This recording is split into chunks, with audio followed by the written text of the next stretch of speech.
Abuelita los apoya con una llamada de larga distancia. Mamá es la coach y reserva el hotel por internet. Papá siempre descomplicado. Consigue pasajes con sus datos móviles. La mejor jugada se hace en familia. Por eso CNT los lleva a Estados Unidos para apoyar a la Tri. Si eres cliente CNT o contratas internet, plan móvil, telefonía fija, televisión o recargas, participas por pasajes más entradas. Ser CNT, ser ecuatoriano, sponsor oficial de la Tri. Términos y condiciones en cnt.com.es. Haz realidad el sueño de mamá y papá ganando $3,000 en Tempo Design. Transforma su hogar y sorpréndelos en su día especial. Por compras mayores a $1,000 recibe un cupón para participar por la posibilidad de ganar $3,000 en muebles Tempo Design. Encuentra salas en cuero desde $1,350 y comedores en menos de $999. Difiere a 15 meses sin intereses, más 2 meses de gracia. Visítanos en Quito, Cumbayá, junto al Colegio Menor o en la Avenida Coruña. Aplican condiciones.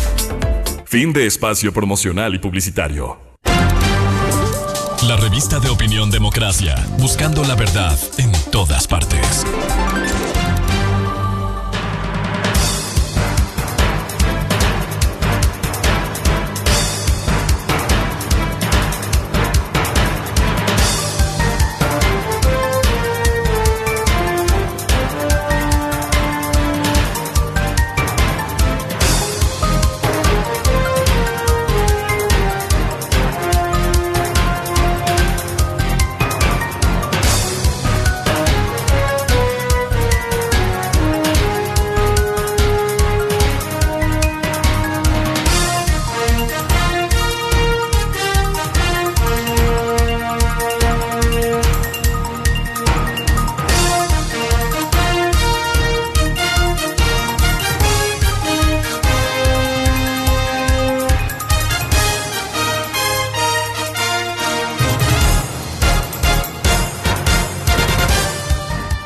Cinco minutos en el territorio continental ecuatoriano, buscando la verdad y abogando por la unidad nacional en pro de la paz y la seguridad en el Ecuador.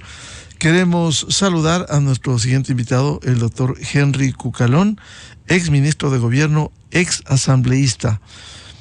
A propósito de cumplirse un año de haberse decretado la muerte cruzada, una herramienta constitucional, artículo 148 de la Carta Política vigente, y que nos llevó a esta situación aquellos que buscaban el desbaratamiento del país y lograron que se use esta herramienta constitucional. Antes de darle la palabra al doctor Henry Cucalón, quisiéramos recordar precisamente lo que hace un año anunciaba el doctor Henry Cucalón sobre este tema. Ministro, ¿no cree que el presidente debiera aplicar la muerte cruzada, atribución constitucional, artículo 148, que tiene y que no debiera estar en duda? Se ha dicho que el presidente no pierde el miedo, que mande a la casa esta legislatura. La disolución de la Asamblea Nacional y la convocatoria inmediata a elecciones generales anticipadas es una facultad que tiene el jefe de Estado. Está consignada en el artículo 148 de la Constitución. Es decir, es una atribución, no es un invento, no es una ocurrencia. Se puede aplicar cuando a juicio significa a discreción, a valoración del presidente de la República, se hayan cometido algunas causales. En este caso son 3. 2 de las 3 no requieren dictamen de la Corte Constitucional, es decir, son de aplicación directa. Tomando en cuenta que eso es absolutamente constitucional y legal, la toma de esa decisión amerita un sentido de oportunidad y conveniencia que solo la tiene el jefe de Estado, solo la tiene él, esa prerrogativa, el por qué lo va a hacer o por qué no lo va a hacer. Lo importante es que al día de hoy estamos enfocados en lo que va a ser la comparecencia y la defensa, propiamente dicho, del presidente de la República el día de mañana ante la Asamblea Nacional. Le pregunto, ¿pero está firmado el decreto? No está firmado el decreto, porque si estuviera firmado el decreto estuviera ejecutado, mi querido maestro. Claro, ya. No está firmado el decreto. Lo que ha hecho el presidente en muchas ocasiones es que el proyecto de decreto siempre lo ha tenido bastante cerca de su escritorio. Muy buen día, doctor Henry Cucalón. ¿Qué le dejó al país un año después la muerte cruzada? Buen día. Buenos días, Miguel. Buenos días con todos los oyentes y seguidores de Radio Democracia. Me ratifico en cada una de esas palabras expresadas el 15 de mayo un día antes de la comparecencia del presidente de la República ante la Asamblea Nacional dentro del juicio político infundado con relación a un supuesto peculado por omisión en el caso Flopec. La decisión que se tomó, ajustada, amparada en la Constitución, le dio una salida legal a un conflicto político, a una crisis política.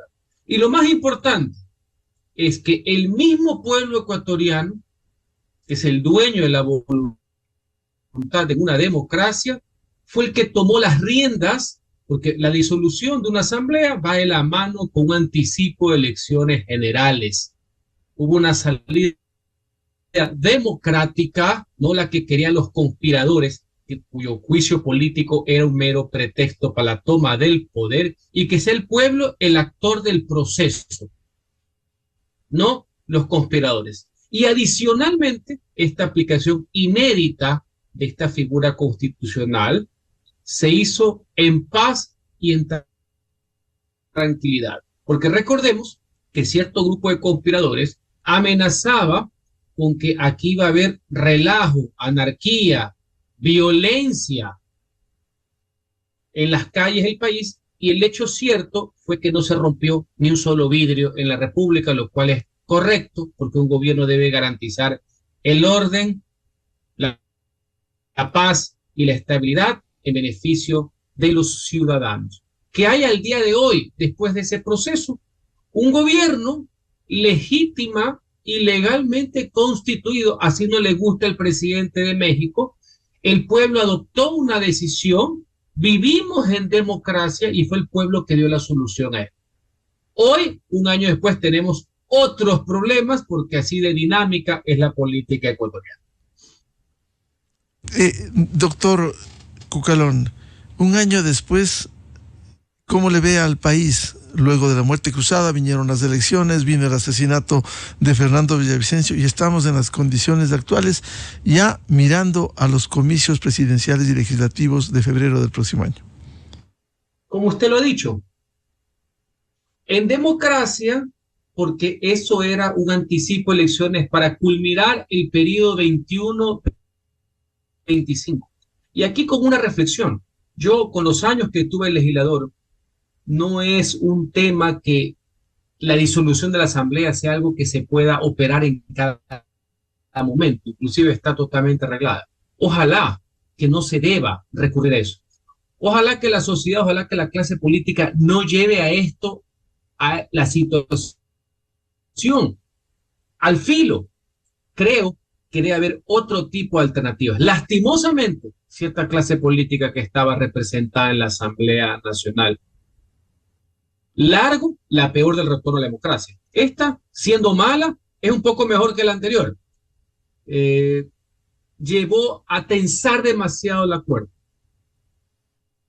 Y con tal de derrocar un gobierno, no le importaban las consecuencias para el país.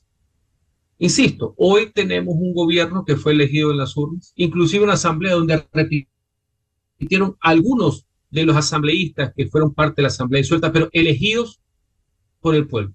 Hoy nuestros problemas en torno a la seguridad se mantienen en algunos casos, mejoraron ciertos temas a partir de la declaratoria de conflicto armado interno en enero, las cifras se están volviendo a complicar. Saludo que exista en cambio madurez democrática de muchos actores políticos de respaldar al gobierno nacional en una decisión de Estado, en un acuerdo fundamental por la seguridad, y las diferencias vayan en otras vías, lo cual también es dable, no tiene por qué sorprender, cosas que antes tampoco existían, porque recordemos que tiempo atrás, con tal de ver cómo se bajaban al gobierno, no le importaban hacer el juego al crimen organizado y al narcotráfico, y cada vez se ve más claro, por ejemplo, en el caso Metástasis, las relaciones sinuosas de representantes políticos y parlamentarios, nada más y nada menos que con el crimen organizado.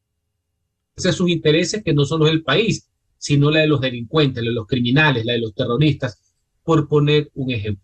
Hoy estamos relativamente a puertas de otro proceso electoral, ese sí, pues el del 25, hay un presidente de la República que está en campaña, que ha declarado que va a optar por la reelección, que es legal, puede hacerlo, puede optar por la reelección.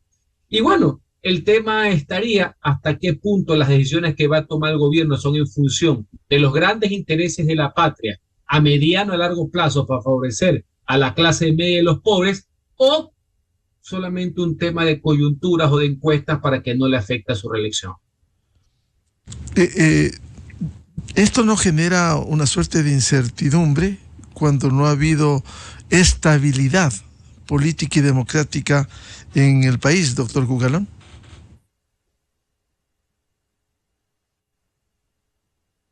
Disculpe, Miguel, ¿me puede repetir? No le escuché. Claro, ¿esto no genera inestabilidad política en el Ecuador, el que no se cumplan los periodos y el que, aun cuando se use una herramienta constitucional, no permite dar certidumbre en la política? Correcto, es que eso no debería haber ocurrido.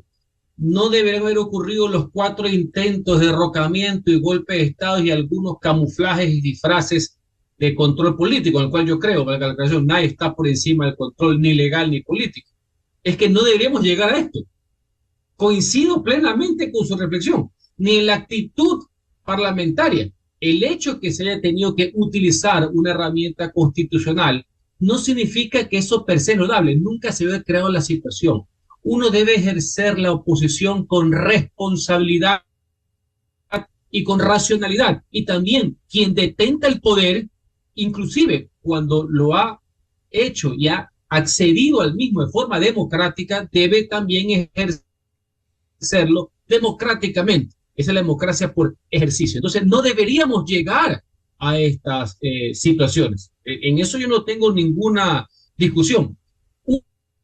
Una vez que se dio por el afán conspiracional permanente desde el primer día del gobierno, y se lo hizo una persona que entró en los últimos meses, todos estos análisis yo lo hice como ciudadano, bueno, se utilizó la herramienta constitucional que estaba prevista, que originalmente, y alguna vez lo conversé con usted, es una figura muy parlamentaria europea, muy propio de las repúblicas parlamentarias, como es en Europa, un poco ajena a las repúblicas presidencialistas, como son las latinoamericanas, por así decir, y está hecha justamente para crear un detente, permanente violación de las mayorías parlamentarias que buscan derrocar a un régimen y ellos quedarse, como sucedió algunas veces desde el retorno a la democracia. Esta figura es una figura de contención, es una figura muy práctica de cuasi guerra fría. No hagas esto que yo hago lo otro y los dos afuera.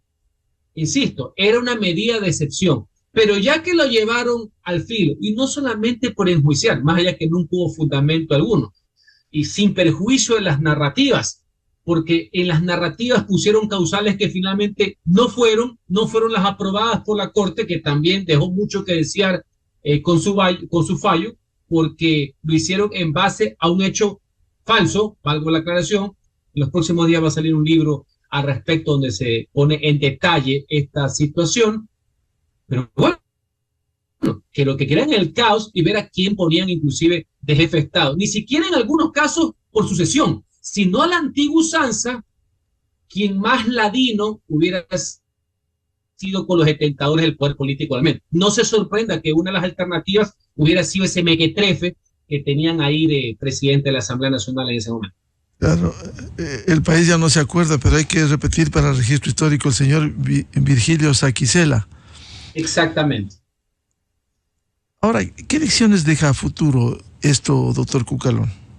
Que los problemas de la democracia se deben resolver por más democracia, no por fuera del Estado de Derecho, no violando la ley, respetando el origen democrático de las personas que están designadas, pensando en alternativas a quienes detentan al poder. Eso también es muy importante. Y que los intereses del país deben estar por encima de la coyuntura de quién es el presidente y quiénes son los asambleístas. Flaco favor se le hizo al país que en épocas de una guerra sucia por parte del crimen organizado del narcotráfico, que conllevó, entre otras cosas, el asesinato de un candidato presidencial como Fernando de Vicencio, valiente, honesto, que los enfrentó, que el crimen organizado vea un Estado desorganizado.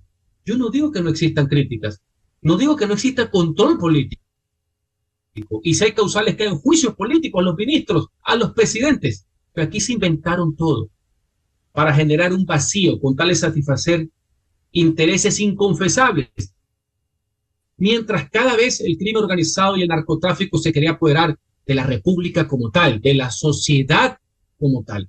Eso para mí es lo perverso y esa es la vuelta a página que tenemos que hacer. Las diferencias políticas deben ser procesadas dentro de un marco de racionalidad y de cordialidad cívica, de altura, para no hacerles el juego a quienes no creen en la democracia, los quienes creen en la disolución del Estado de Derecho, en los que creen en la posverdad, en los que quieren tapar sus fechorías y la corrupción permanente, de los que quieren vivir en la impunidad galopante, no, porque eso es lo que querían, distraer entre otras cosas, alejando el poder a quienes les estorbaba para que no existan, más allá que este es un tema judicial, gobernar ahí bajo las penumbras para que no existan los metástasis, para que no existan los purgas, entre otras cosas. Doctor Henry Cucalón, quisiera aprovechar, dado sus amplios conocimientos y ex legislador, el caso de los juicios políticos, siendo una disposición constitucional la legislación y la fiscalización, pero hay una condición adicional que este jueves anunciará al país la fiscal general que está embarazada. El presidente de la Asamblea ha hecho la consulta al procurador y el procurador le dice que le da luz verde para el tratamiento de estos juicios en estas condiciones humanas. Quisiera ilustrar con lo que señalara el presidente de la Asamblea Nacional, Henry Crumley. ¿Puede el Consejo de Administración Legislativa, como máximo órgano de administración de la legislatura y ente encargado de calificar los procesos de fiscalización al interior de la Asamblea, suspender la tramitación de un juicio político en casos de doble vulnerabilidad y alto riesgo en el embarazo, como el que enfrenta la señora fiscal? Por ello, como presidente de la Asamblea Nacional, elevamos esta consulta al Procurador General del Estado. Hoy debo informar que la respuesta a dicha consulta es afirmativa. En tal sentido, se ha remitido la documentación correspondiente a los asambleístas miembros del CAL y asimismo se ha presentado ante la Secretaría de la Asamblea Nacional una solicitud de cambio del orden del día para la sesión del Consejo de Administración Legislativa convocada para el día de mañana a las 8 horas, en la cual se conocerá y resolverá sobre la suspensión de la sustanciación y tramitación de los juicios políticos presentados en contra de la Fiscal General del Estado, doctora Diana Salazar Méndez, hasta que el alto riesgo al que se encuentra enfrentada culmine definitivamente. Esto sobre la base de los principios de justicia y respeto a los derechos humanos de las dos vidas, la de la madre gestante y la de la vida por nacer. ¿Qué cree que debiera pasar en la reunión convocada para este viernes, agregando un tema? Una vez conocido este anuncio de la fiscal, los que buscan impunidad, ese sector plenamente identificado, se atrevieron a decir que se trata de un show. ¿Eso quizás no es una miseria humana? Miguel, vamos por partes. Primero, mis parabienes a la fiscal general, a la mujer, a la madre, ¿ya? Pero quiero ir un poco más atrás de lo del día jueves. En estos micrófonos y en estas pantallas, yo durante varios meses he venido sosteniendo que jamás hubo motivación ni causal para llevarla a la fiscal a juicio político. Era una vulgar operación de vendetta por parte de quienes no le perdonan que ella haya buscado que no haya impunidad en el caso de ellos y adicionalmente a partir de diciembre para entorpecer acciones del caso Metástasis y Purga. no es ayer, tengo meses. Es inconcebible que el primer acto que haya tenido la nueva legislatura era presentar un juicio político, distrayendo de sus funciones. ¿A quién se le ocurre? ¿A quién en su sano juicio? ¿A quién que no esté desquiciado o enloquecido por el poder y la corrupción puede pensar de quitar a un lado, de procesar a una persona que al mismo tiempo se está enfrentando a los narcotraficantes y al crimen organizado y que va revelando el entramado entre la politiquería corrupta, la justicia y criminales? ¿A quién le puede interesar debilitar al Ministerio Público y Fiscal mientras decurren estos acontecimientos? Pues ya sabemos. Por eso quiero ir más atrás. Por eso siempre critiqué el hecho de que eso haya proseguido y que por ahí como premio consuelo le quieren decir, pero no te preocupes, el día que llegues al pleno, ese día yo voto por tu inocencia, y te quedas callado, porque en el interín lo que le interesaban a muchos es que en el proceso del juicio, que no es el día del juicio, te vayan despellejando en el camino, debilitando y deslegitimando, mientras al mismo tiempo tienes que llevar las causas de la investigación. La gente piensa que todo el mundo es caído de la hamaca. Ese es el problema de fondo. Y claro, en el interín opera una negociación tácita, porque si pongo los votos, te vas. Pero si no pongo los votos, te voy a hacer saber que me la debes. ¿Qué creen? ¿Qué creen? ¿Que todo el mundo, insisto, es tonto?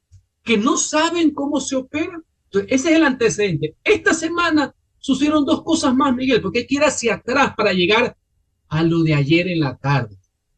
Una comparecencia de control político que está bien, donde en el fondo disfrazaron una comparecencia de una emboscada. Una emboscada, sí, a través de un show con una persona que se encuentra al día de hoy prófuga, no sentenciada, pero sí prófuga, para contaminar los procesos y tener mayor argumento de un nuevo proceso político, para ir en la labor de la fiscal general. Ya no solamente el presentado a inicio de esta legislatura, que son de más de 10 cosas que le han puesto, barbaridades por todos los costados, sino esta para contaminar en este careo que quisieron hacer y que después se quisieron lavar las manos. Al día siguiente usted ve que un asambleísta anodino, ese fue el que se buscaron, un anodino le presenta otro juicio político sobre actuaciones de la fiscalía cuando ella no era ni siquiera titular. Sí, por eso que lo de fondo es tratar de confundir las actuaciones de un fiscal en un proceso judicial o incumplimiento de funciones. Cuidado con esto. Yo comprendo que reciben órdenes para la vendetta, pero señores, uno no puede enjuiciar por si le gusta o no le gusta el dictamen o no, más allá que ni siquiera era de su época, sino por el cumplimiento de funciones o por la violación legal. Uno de estos días a ese anodino le voy a hacer un recorderis porque yo fui el que interpelé, censuré y destituí al fiscal Carlos Vaca, al tuitero que traen ellos en Carondelet en su momento. ¿Ah? O sea que pónganse claro, ese es el antecedente. Ahora bien, llegamos a lo de ayer. La señora fiscal ha presentado una solicitud, una suspensión, porque se encuentra en estado de gravidez y, según un certificado, tiene un nivel de riesgo. Se van a tomar las medidas respectivas. Yo estoy igual más que preocupado porque al mismo tiempo ella está llevando casos importantes para el país, para los ciudadanos, para la historia de la República. Eso es lo que me conlleva mi mayor atención. Ya el procedimiento como tal, tiene que llevarlo a la Asamblea. No conozco el contenido dictamen del procurador. Quisiera conocerlo, aparte soy abogado. Usted sabe que mi especialidad es el derecho público. De hecho, trabajé en la Procuraduría y me formé. Quisiera conocer el contenido solo por un aspecto anecdótico, ya que usted me ha topado el tema que fui legislador, y sin negar en ningún momento que debe ser tramitado el tema de esta solicitud de suspensión. Quisiera saber cómo es que llegan al artilugio de que es el CAL quien puede hacer esto. no la comisión, más allá que ya sabemos el error que se cometió en darle a por esa asambleísta, nada más y nada menos que la Comisión de Fiscalización o el Pleno de la Asamblea Nacional, que es la máxima instancia del órgano legislativo, no es el CAL. Yo comprendo y hago punto y aparte la inveterada costumbre de tratar al CAL como un congresillo. Creo que se le hace más cómodo a quienes detentan el poder. Yo siempre he sido un crítico de mis 8 años de legislador.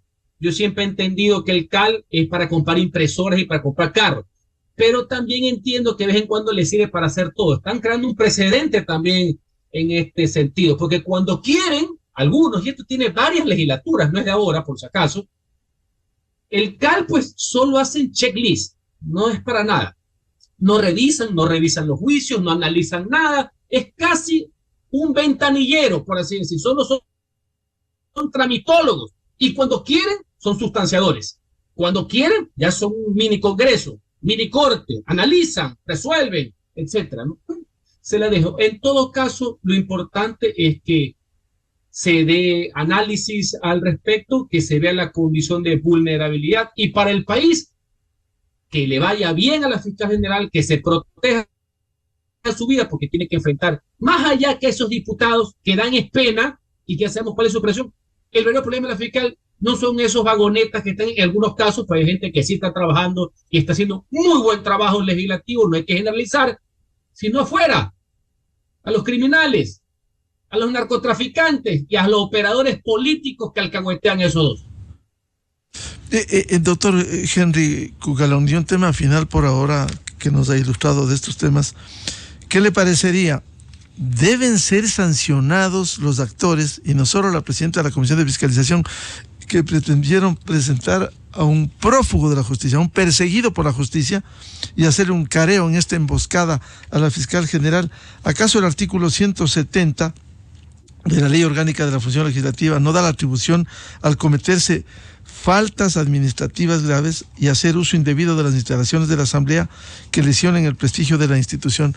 No debiera ser sancionado, porque ahora se habla en las últimas horas una negociación como gran cosa, crear una comisión multipartidista que obligatoriamente tiene que tramitar la Asamblea los proyectos que devienen de la consulta popular y el referéndum, y ahora resulta que se crearía una comisión multipartidista y se negocia impunidad también en la Asamblea Nacional.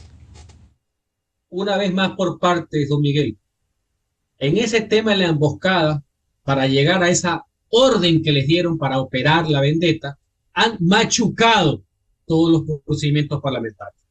Y se lo hizo una persona que sí fue legislador, pues no operador, valga la aclaración.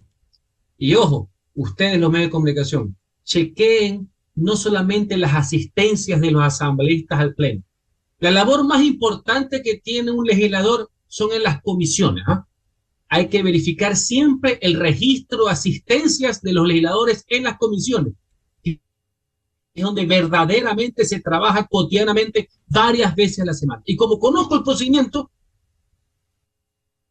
de que me mandaron un mail, apareció, tú fuiste, yo no fui, aparece, ya es una burla. Primero, han recibido la sanción de la ciudadanía, que es la más importante de todo, porque a los políticos eso es lo que les interesa, la ciudadanía, el respeto, pues el tema de la credibilidad. Ahora cada vez más la gente está consciente de que aquí no es el todo nada y que se cometió un error al haberle entregado a esa asambleísta la dirección y la presidencia de nada más y nada menos que la Comisión de Fiscalización y ese grupo político. Ya solo falta dibujar con ovejas nomás el tema a qué es lo que iban a trabajar. Segundo, en el tema importantísimo de instrumentar la voluntad popular de la consulta con los proyectos de ley que ya ha presentado el presidente de la República y que están corriendo los 60 días para su trámite, yo no veo ningún problema que se forme una comisión multipartidista. Eso sí es una competencia, esa sí es una atribución consignada. Como también podían ir a comisiones ya establecidas. En mi caso, cuando fui legislador, la voluntad popular del tema de que no haya funcionarios públicos con dineros en paraísos fiscales esa voluntad popular que había que aterrizarla, instrumentarla, se hizo a través de la Comisión de Justicia, la más importante para efectos del desarrollo legislativo. Pero también se puede hacer con una comisión multipartidista, donde haya variada representación, porque obviamente la actual Comisión de Justicia también están en los grupos que no le interesa absolutamente nada y que todo lo ven como moneda de canje. Toda actividad parlamentaria tiene que ver con la situación judicial de sus líderes. Así que me parece bien, si están parados en derecho, ojalá que no haya mucho manoseo para el tema y se pongan a trabajar en el tema, porque tienen que respetar la voluntad popular. Tienen un margen, creo que lo conversamos la otra vez con usted hace pocos días, porque tampoco los asambleístas pues están de adorno, dentro de la voluntad popular de aumentar penas, tienen perfecto derecho a legislar, a ponderar, a ver la dosimetría, etcétera, porque tampoco es que le mandan una cuestión y la aprueban y aquí no ha pasado absolutamente nada. Esos son los temas de fondo, sin perjuicio de las responsabilidades que ya le digo, las políticas están establecidas, ya nadie cayó en este juego, pero tenemos que avanzar, Miguel. Tenemos que avanzar los temas que le interesan a la gente y principalmente en esa legislatura que es a favor de la seguridad ciudadana. ¿Y deben ser sancionados los actores? Deben ser investigados, sí. Deben ser investigados. ¿Cuál es el tema? Más allá de las responsabilidades. Pero recuerdo que también los legisladores, pues, sus actuaciones están enmarcadas en el concepto famoso de la impunidad parlamentaria. Hay que ver cuáles son las connotaciones. Pero que, como dije hace unos segundos, machucaron el procedimiento y lo violentaron, sin duda, eso no se puede hacer. Eso no se, y lo sabe todo el mundo. Lo sabe todo. Por eso es que todo el mundo está tratando de sacar la mano. Yo no fui. Y dentro de eso la negociación. Por menos ningún problema que los demás. Más allá, insisto, y sin perjuicio que hay algunas variables. Pero la sanción política ya ciudadana ya está establecida. Bien, muchas gracias. Como siempre, la atención a la revista de Opinión y Democracia, el doctor Henry Cucalón, exministro de Gobierno, exasambleísta. Muy amable, Henry. Gracias, como siempre. Buenos días con todos. Enseguida, en la revista de Opinión Democracia. 7:35 minutos en el territorio continental ecuatoriano. Vamos a una pausa publicitaria y buscando la verdad volvemos. Invitados los asambleístas Lucía Pozo y Camilo Salinas a propósito de un posible, se ha anunciado, canje legislativo para confirmar una comisión multipartidista que analice reformas de la consulta popular y el referéndum. ¿A cambio de qué? Ya volvemos. Desde 1984 con Gonzalo Rosero. La revista de Opinión Democracia. Siempre líderes, siempre confiable.